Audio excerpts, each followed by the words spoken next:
Hey there folks, today's going to be a fairly short video as I'm just going to go over a few general guidelines for keeping your Liberator from flipping when you switch to the gunner seat, and at the end I'll go over my keybinds for when I run solo the Liberator.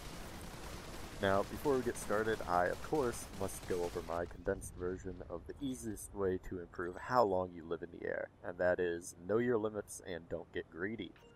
Find all the threats in an area, decide whether you can get in and out of there alive, and then make it happen. Pick your target that you want to take out, move in, take that target out, and then get back out. If you don't take a lot of flak, get shot by anyone, then you can come back in, pick another target, and take them out. If there's a lot of people looking at you, you want to leave that area for a while and come back later. Alright, now that that's out of the way, let's get into the topic of today's video, which is, of course, keeping your Liberator from flipping on you when you switch into the gunner seat. It is pretty simple once you get it down, however, it can be a little bit tricky for newer players to figure out.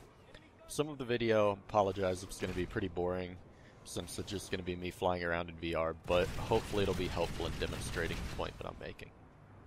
Now, whether you flip or not is strongly related to the angle you are at and the velocity of your Liberator. To explain that a little bit, the more angled you are, the more likely you are to flip, and the slower you're going, the more likely you are to flip.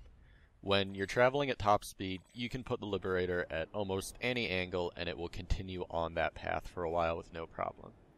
However, when you're going at a slower speed or while hovering, it has much more of a tendency to want to spin or flip on you if you're not level. Now, if you're at a hover or traveling in a straight line engaging ground, a good rule of thumb for starting out is to make sure that your wings are fairly level and your nose is pointed slightly up, as this will give you the most time in the gunner seat before you have to fly again, and it's basically going to guarantee that you won't flip or go out of control while you're trying to engage the ground targets.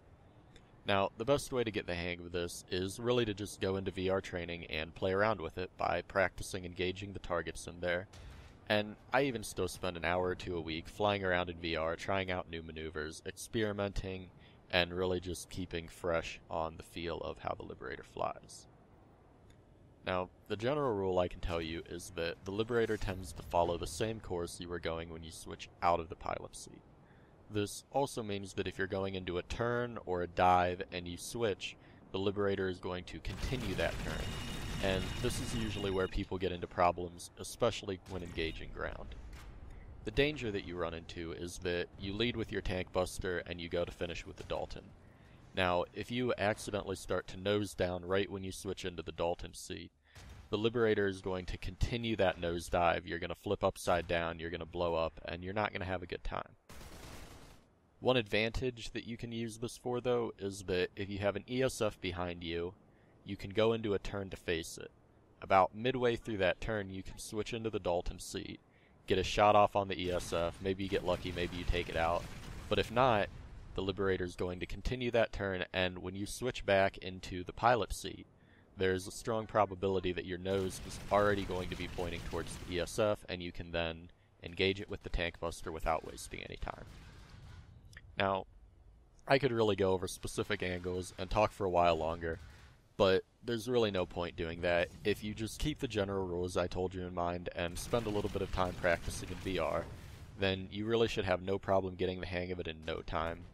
And it's not really that difficult once you start to figure it out, and you should have no problem. So just be smooth, don't make any sudden movements right before you switch into the belly gun, and you should be fine. Alright, so one more thing I want to talk about, and that is key binding that will make it easier for you to solo your Liberator. First of all, I like to bind pitch up and pitch down to my mouse, just like for flying an ESF, as what it allows you to do is have a lower sensitivity for better aim, while still allowing you to pull maximum speed maneuvers, since pitch up and pitch down the keybind will always turn you at the maximum rate allowed. In addition, for the Liberator, I like to change my binding for switching from seat to 1 to 2 and vice versa. Hitting F1 and F2 in the middle of a fight is a little bit unwieldy, and it can lead to mistakes or misclicking which can get you killed. I have seat 2 bound to scroll wheel down and seat 1 bound to middle mouse click. This will allow me to quickly switch without ever moving my hands or risk hitting the wrong thing. And I feel that if you're going to fly solo a lot, it is really vital to find a setup similar to that which will allow you to switch back and forth from the pilot to the gunner seat easily. Oh, and the last thing, I almost forgot about this. I would strongly recommend rebinding eject from vehicle from E to something else. I have it bound to tilde, which is the little squiggly to the left of your 1. Just bind it to something that you're not going to accidentally hit when you try to reload and jump out in the middle of a fight and cry. Alright, well, that's all I've got for today, folks. Hopefully you found this video helpful. If so, I'd love a like or subscribe, and if you have any questions, feel free to send me a message or leave them in the comments section below. See you guys next time.